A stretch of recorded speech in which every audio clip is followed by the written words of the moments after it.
The film is split into 3 separate stories, all of which center around strong kings. In the first tale, the monarch and queen of the kingdom Longtrellis peacefully live there. They are well liked by the general public because to their compassionate and altruistic personalities. With all the good things in abundance, it nearly seems like a fairy tale. There is only one little issue, though. The queen is informed that she will never be a mother due to a very unusual medical problem. The king made every effort to improve her. He requested the best medical professionals from other nations, performed pricey rituals, and prayed to God day and night, but to no avail. Nobody has even come close to correctly identifying her illness. The queen begins to experience depression as a result of this. She also gets more combative, frequently engaging in arguments and acting like a 10-year-old when she throws things around.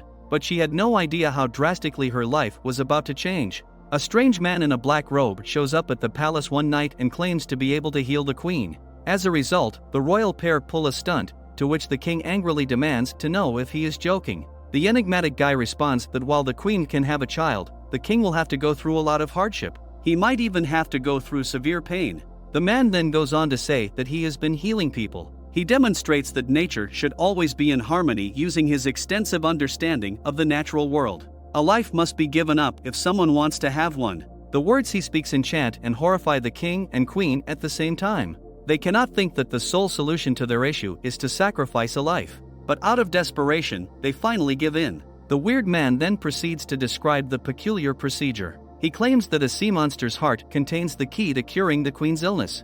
It will be up to the king to track it down, kill it, and take its heart. It will then be prepared by an unmarried, virginal woman and served to the queen. The weird man insists that doing this will end her pregnancies. The monarch starts his search for the sea monster the following day. In a nearby river, he finds it in his pants, waits for it to knot off, then slips under the surface to launch his attack. The monarch then uses a sword to stab the creature, piercing vital organs, but in the struggle that follows, he is knocked around like a rag doll. The beast is killed at the conclusion of the conflict, but the king suffers deadly wounds. However, he succeeds in removing the monster's heart from before he passes away. A dejected queen then walks away carrying the heart in the belief that her sacrifice will be accepted. The next scene shows a pure, unmarried girl who is chosen to prepare the heart after being found in the castle. However, she has strange sensations while she's cooking and unintentionally gets pregnant. The realm is given hope and gladness as the queen consumes the prepared heart and conceives. Both women deliver their sons at the same time 9 months later. In some ways, they resemble twins.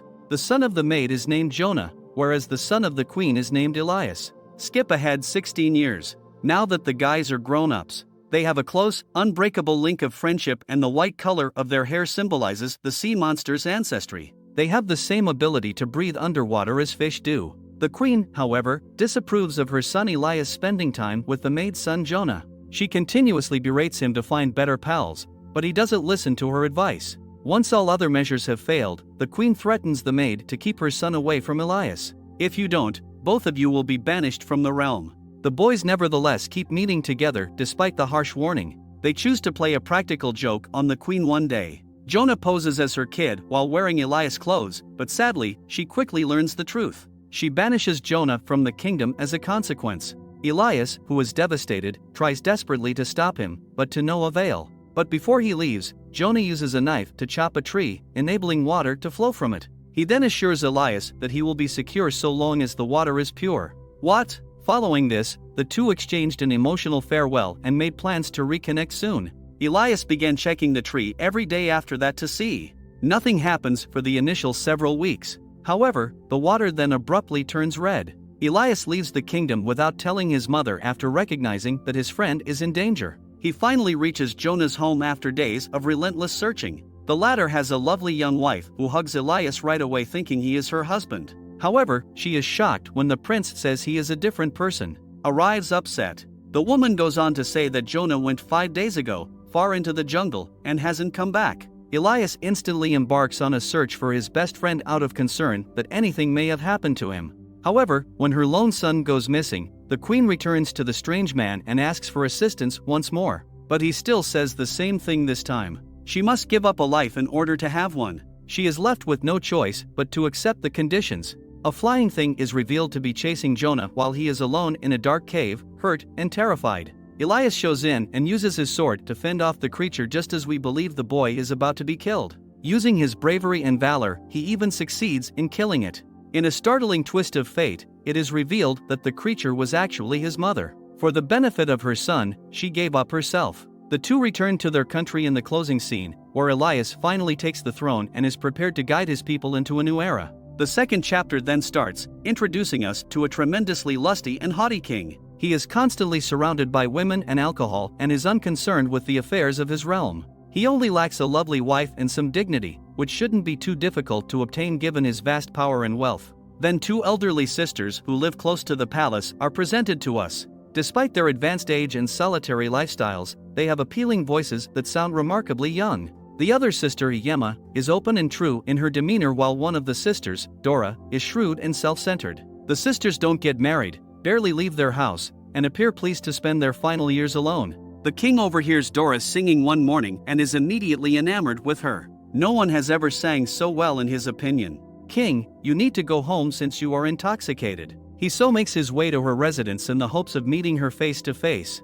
The sisters, however, get frightened when the king knocks on the door since they don't want to reveal their true selves. As they scramble to come up with an explanation, Dora asks the king to return in a week, saying she will be more at ease. Then, enchanted by her voice once more, he accepts with delight. Dora and Emma put in a lot of effort to make their fingers look beautiful and youthful as the day of the king's visit draws near. Dora tries to use herbs to conceal her fingers, but to no avail. They still appear aged and wrinkly. However, Emma has been sticking her finger in her mouth for several days, and it is still quite young looking. In an effort to fool the king when he arrives, Dora tensely offers Emma's finger as her own. To her astonishment, the young and lovely finger fully captures the king's heart, and he thinks he has found the love of his life. The sisters are still in danger, though. They will undoubtedly experience terrible consequences if the king finds out the truth. Dora finally offers the king a condition after much thought. She won't rest with him unless it is completely dark. King consents, too. The next scene shows Emma tightening. In an effort to restore Dora's youthful appearance, glue was applied to her body. A royal guard appears in the shadows at midnight and removes Dora. Unaware of the trick, the king enjoys a good night's sleep with her. However, the next morning, when he discovers the truth, he angrily instructs his guards to throw Dora out the window. She survives the fall by being entangled in a tree thanks to lock support. After some time, something extraordinary occurs. A witch comes up to Dora and turns her into a gorgeous young woman with long, lovely hair. The king becomes enamored with the attractive version of Dora when he is hunting in the woods the next day. He brings her to his castle with the intention of making her the queen since he thinks he has finally found the love of his life. Emma is also invited to the wedding, and when she sees her younger sister, she is startled. She asks how it is possible, and Dora responds humorously that she peeled off her old skin. Sadly, Emma is convinced that this is the case, and so she asks an ironsmith to remove her own skin in exchange for a necklace. The latter gladly agrees and executes the procedure in the woods with brutality. After a while, an exhausted and bloodied Emma makes her way back to the castle. She leaves us too soon. Because of her wounds, even her sister Dora doesn't get a happy ending because the enchantment starts to wear off and she gradually reverts to her previous state. She flees her own wedding in order to avoid creating any more issues, and she is never seen again.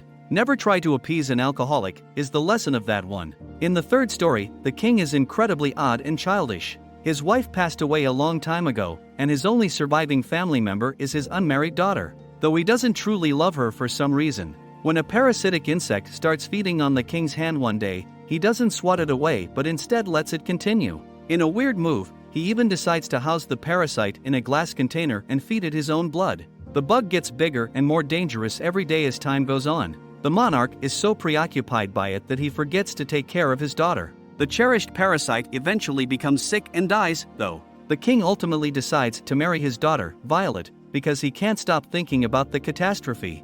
Say what? He makes the decision to have a large competition, with the princess's hand in marriage going to the victor. Oh, he isn't wed. Okay. The latter, who had never hoped to find love on her own terms, is both thrilled and nervous about the prospect. She nonetheless decides to take part, and word of the event travels throughout the kingdom.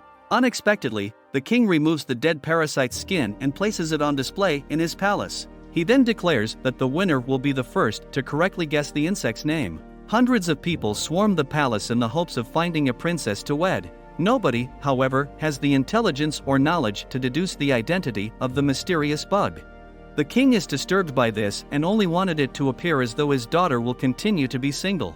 A person approaches an ogre area, arrives at the castle, and correctly infers the name of the insect. Violet tries to do the unthinkable when she realizes she must wed a hideous beast, but her father swiftly calms her down and persuades her to carry out the marriage. The ogre then brings Violet to his residence, a cave located far up in the mountains, where he lives. He confines her at all times and only feeds her raw meat.